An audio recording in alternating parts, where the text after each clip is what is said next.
नमस्कार दोस्तों, आज एक और पारिवारिक कहानी में मैं आपका स्वागत करती हूँ। आज की कहानी है बुढ़ापे का सहारा, हम सबका अपना घर। क्या रमाकांत, हम लोग इतने ही बोझ लगते हैं तो बता दो, जैसे बच्चों के यहाँ से निकाले गए वैसे ही यहाँ से भी चले जाएंगे। क्या हुआ बृजमोहन जी, ऐसा क्यों बोल रहे हैं? 70 की उम्र के आसपास घूम रहे बृजमोहन जी ने पतली दाल में उंगलियां घुमाते हुए कहा, ऐसा भी खाना होता है क्या यार, जरा तो लिहाज करो हमारी उम्र का। रमाकांत को इस बात पर गुस्सा आ जाना चाहिए था, मगर वो गुस्साया नहीं। बृजमोहन जी के पास जाकर मुस्कुराते हुए बोला, ये कोई वृद्धाश्रम या फिर कोई संस्था नहीं बृजमोहन जी, अपना घर है ये। और घर में अगर मुसीबत आई हो तो उसका सामना घर के हर सदस्य को करना पड़ता है। 6 महीने से कोई फंड नहीं मिला, जो कुछ अपने पास बचा है उसी से गुजारा चला रहा हूँ। ऐसे में आप भी ऐसा कहेंगे तो कैसे चलेगा? मैं भी आप ही की उम्र के आसपास का हूँ और यही खाता हूँ जो आप सबके सामने है। हाँ, मैं बेहतर करने की कोशिश कर रहा हूँ, फिर भी अगर आपको लगे कि मैं किसी तरह की लापरवाही बरत रहा हूँ तो आप सब निसंकोच कहिए, मैं किसी और आश्रम में आप सबकी व्यवस्था करा दूंगा। वहाँ बैठे सभी लोग बृजमोहन जी की बचकानी हरकत पर गुस्सा हो गए और उन्हें घूर कर देखने लगे। सबको पता था कि पिछले 10 साल से रमाकांत ही हैं जो अपने प्रयासों से किसी न किसी तरह आश्रम को चला रहे हैं। उन्होंने तब इन सबको सहारा दिया जब इनके अपनों ने इनसे मुंह मोड़ लिया था। जब जब ये यहाँ रह रहे बुजुर्गों से पहली बार मिले तब लगा जैसे भगवान खुद रमाकांत का रूप लेकर उन्हें सहारा देने आए हों। बाकियों की तो बात बहुत दूर है, खुद बृजमोहन जी का आज न जाने क्या हाल हुआ होता अगर उस रात रमाकांत ने ना मिले होते तो। रोशनी में पूरी तरह डूबा ये शहर बृजमोहन जी को उस रात किसी काली गुफा से कम नहीं लग रहा था। जेब में मात्र 678 रुपये, जिसके दम पर यहाँ आए थे। उस औलाद ने इनसे ऐसे मुंह छुपा लिया जैसे इनसे उनका कोई नाता ही ना हो। रमाकांत उन दिनों रोज शाम को एक चक्कर बस स्टैंड और रेलवे स्टेशन का यही सोचकर लगाने जाया करते थे कि कहीं कोई बेसहारा अनजाने में उन्हें ही ना पुकार रहा हो। बृजमोहन जी की किस्मत भी 39 बेसहारा बूढ़ों की तरह ही अच्छी थी जो 1 साल के दौरान रमाकांत को मिले थे। उस रात तो बृजमोहन जी को लगा जैसे भगवान को पा लिया हो। माफ़ कर दो यार रमाकांत, गलती हो गई। जानते ही हो इंसान तो 60 में सठिया जाता है, मैं तो 70 का होकर 70 आ गया हूँ। और हाँ, तुम तो अभी जवान हो यार, बस बाल काले कर लो तो अभी भी तुम्हारी शादी के लिए लड़कियों की लाइन लग जाए। क्यों निशा जी? बृजमोहन जी ने अपनी गलती मानते हुए तनाव भरे माहौल को एक मजाकिया रंग देने की कोशिश की और उनकी कोशिश कामयाब भी रही। रमाकांत सहित सब लोग खिलखिलाकर हंस पड़े और निशा जी, जो वहाँ काफ़ी समय से थी, वो बृजमोहन जी के द्वारा इस तरह अपना नाम लिए जाने पर शर्मा गईं। अरे ऐसे ही मत बोलिए नारायण जी, दोनों की उम्र देखी है आपने? इस उम्र में वो भला ऐसा क्यों करेंगे? बेचारे दोनों अपना दुख सुख बांट रहे होंगे। रमाकांत ने नारायण जी की बात को सिरे से नकारते हुए अपना ध्यान फिर से हिसाब किताब वाले रजिस्टर पर केंद्रित कर लिया। उम्र हमारी बड़ी है मगर बूढ़े तुम होते जा रहे हो। तुमको उन दोनों की आंखों में देखना चाहिए, साफ तरफ से पता चल जाएगा कि मैं सही हूँ। मैंने खुद दोनों की बातें सुनी है, अगर नहीं यकीन हो तो अकेले में पूछ लो।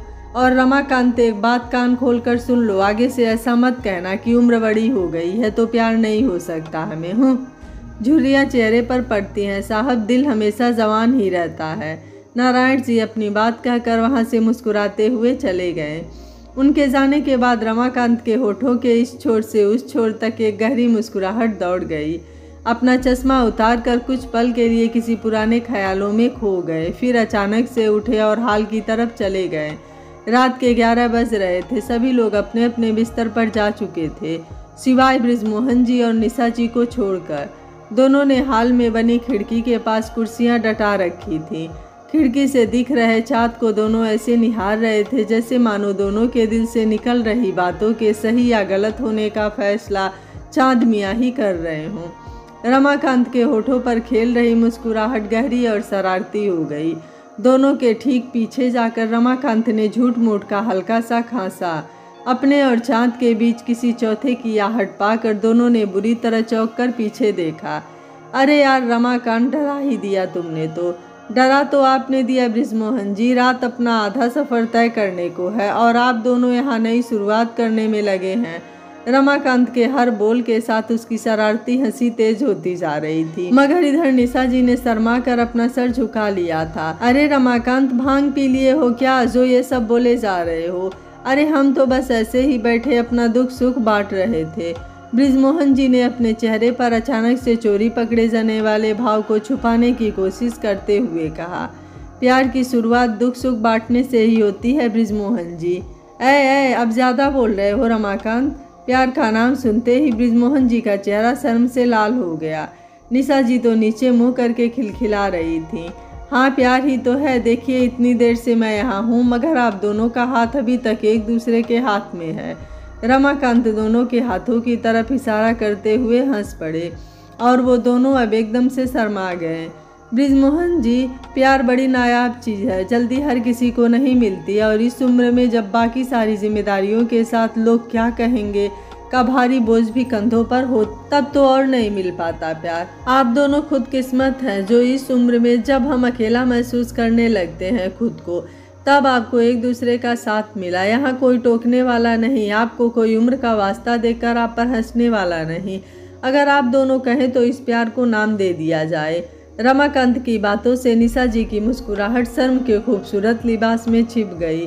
मेरे बारे में तो तुम मुझसे ज़्यादा जानते हो रमाकांत। और निशा जी, इन्होंने तो जैसे खुशियाँ कभी देखी ही नहीं। पहले पति का अनादर सहती आई, उनसे अलग होकर सोचा कि अब बच्चे हैं, उनके ही सहारे जीऊँगी, और इसी आस में अपनी दिन रात की मेहनत से उन्हें पढ़ाया लिखाया। मगर अंत में बच्चे भी ऐसे निकले कि यहाँ छोड़ गए। अकेले जीवन काटने को दुख सुख बांटते बांटते कब हमने दिलों की अदला बदली कर ली पता ही नहीं लगा। शायद तुम ना ये सब कहते तो मैं कभी यह कह नहीं पाता तुमसे कि आखिर हम चाहते क्या हैं। कम वक्त सब कुछ छूट गया हाथों से, मगर लोग क्या कहेंगे वाला डर नहीं छूट रहा था। मगर आज तुमने उसे भी हटा दिया मन से। बृजमोहन जी के साथ साथ रमाकांत और निशा जी की आंखें भी नमी से लबरेज हो गई, मगर मुस्कुराहटें सबके होठों पर कायम रही। मैंने कहा था न रमाकांत, तुम ही नहीं मान रहे थे मेरी बात। अब तो बस तैयारी करते हैं शादी की। बृजमोहन जी की बात सुनते ही दीवार के पीछे छिपे नारायण जी के साथ बाकी सब भी बाहर आ गए। उन सबको देख निशा जी और बृजमोहन जी एकदम से शर्मा गए। आज इन सूखे पत्तों में अचानक से हरियाली आ गई थी। सब बहुत खुश थे।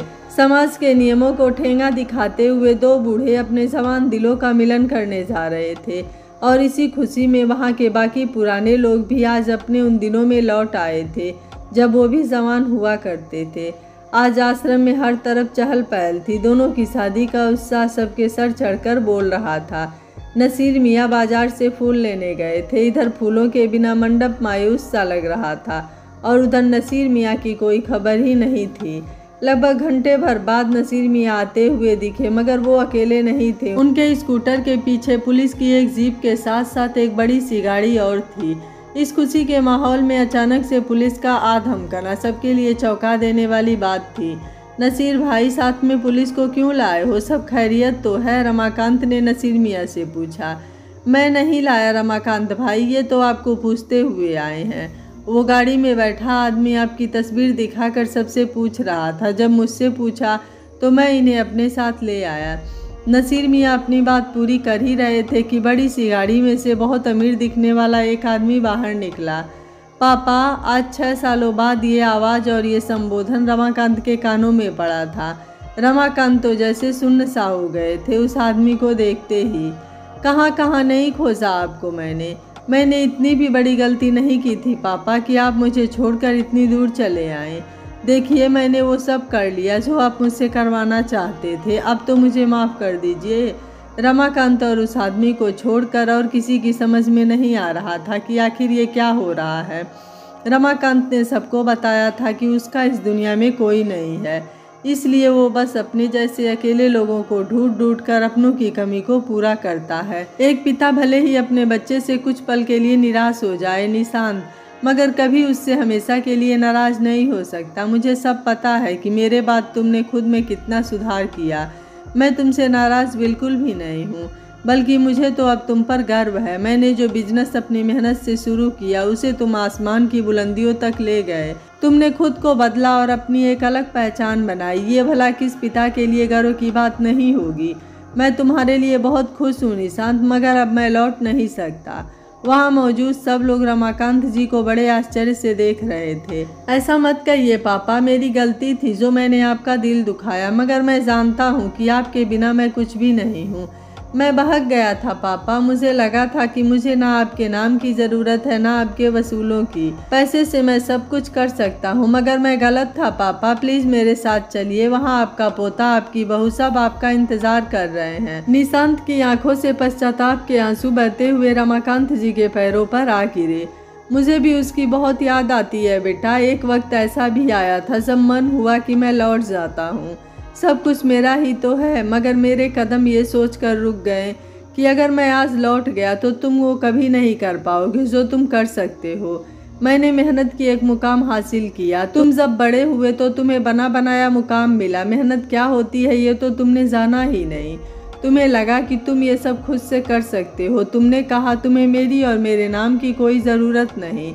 असल में तुम्हारा वैसा कहना मुझे बुरा नहीं लगा, बल्कि उस एक शब्द ने मुझे डरा दिया, ये सोचने पर मजबूर कर दिया कि आज तुम मेरे ही नाम के दम पर इतनी बड़ी बात कर रहे हो। कल को अगर मैं ना रहा तो तुम्हारा सारा घमंड और मेरा खड़ा किया हुआ ये बिजनेस सब टूटकर बिखर जाएगा।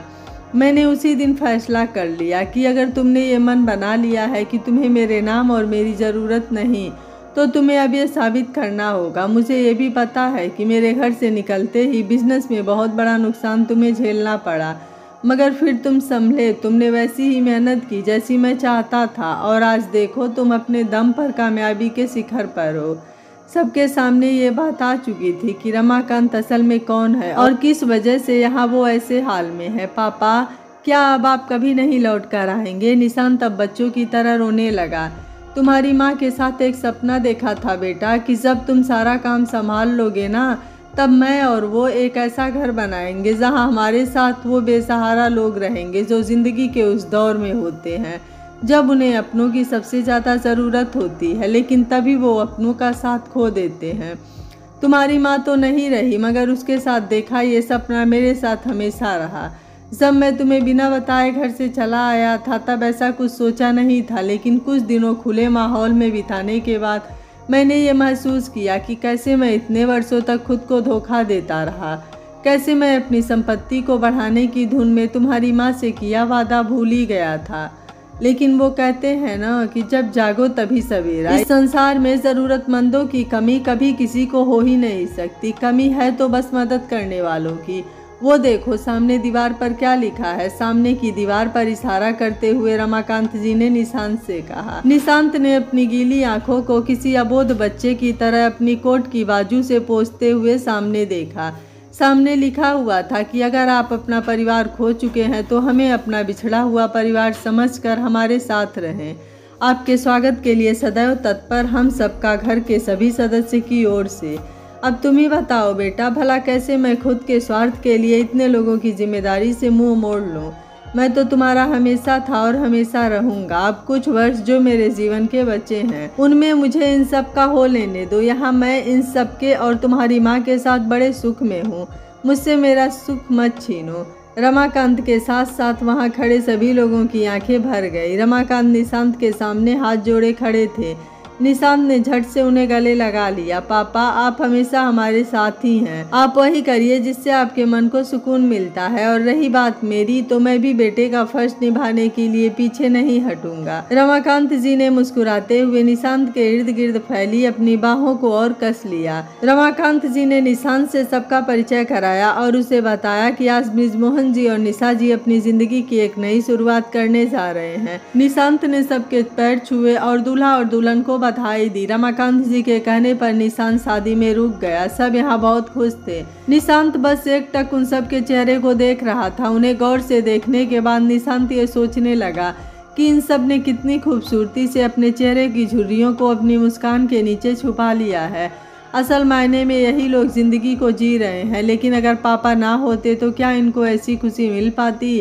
क्या ये लोग इतना खुलकर मुस्कुरा पाते? नहीं, कभी नहीं। सच में मुझे अभी पापा से बहुत कुछ सीखना है। उस दिन निशांत बहुत बरसों बाद इतना खुश हुआ। अगली सुबह उसने सबसे विदा ली। रमाकांत जी अंदर ही अंदर बहुत उदास थे, लेकिन उन्होंने अपने चेहरे की मुस्कुराहट के नीचे उसे छिपा लिया था, क्योंकि उन्हें अभी बहुतों को सहारा देना था। 1-2 दिन तक रमाकांत ने उसे बहुत याद किया, मगर फिर अपनी दुनिया में अपने नए परिवार के बीच लौट आए। 1 महीना बीत गया था। रमाकांत को कभी कभी निशांत की बहुत याद आती थी, मगर वो इन यादों के बीच खुद को कमज़ोर नहीं होने देना चाहते थे। उनको अभी आश्रम के लिए आर्थिक सहायता जुटानी थी। वो खुद को स्वार्थी नहीं होने देना चाहते थे। रविवार के दिन जब सब लोग बगीचे की सफाई में लगे हुए थे, तब अचानक से निशांत अपने परिवार के साथ सबसे मिलने आ गया। गाड़ी से उतरते ही निशांत ने अपने बेटे हर्ष के कान में कुछ कहते हुए रमाकांत जी की तरफ इशारा किया। हर्ष दादू दादू कहते हुए रमाकांत की गोद में चला गया। रमाकांत को ये सब एक सपने जैसा लग रहा था। वो बस निशांत को देखे जा रहे थे। उनकी आंखें जैसे निशांत का धन्यवाद कर रही थी। निशांत रमाकांत जी के पास गया और जेब से एक चेक निकालकर उनके हाथ में पकड़ा दिया। रमाकांत ने चेक और उस पर अंकित रकम देखी तो चौंक कर बोल पड़े, बेटा इसकी ज़रूरत नहीं है, तुम ऐसे ही आते जाते रहना, यही बहुत है, और वैसे भी ये बहुत बड़ी रकम है। कहा था ना पापा कि मैं बेटे का फ़र्ज निभाने से नहीं चूकूंगा, और वैसे भी ये तो हम सबका घर है ना, तो फिर अपने घर के लिए कुछ करना चाहता हूँ तो आप रोक क्यों रहे हैं। ये जो चेक आपके हाथ में है वो आपकी संपत्ति का एक बहुत ही छोटा सा भाग है। आपके और माँ के सपने को किसी तरह और खूबसूरत बना सकूँ, इससे बड़ा सौभाग्य मेरे लिए और क्या होगा।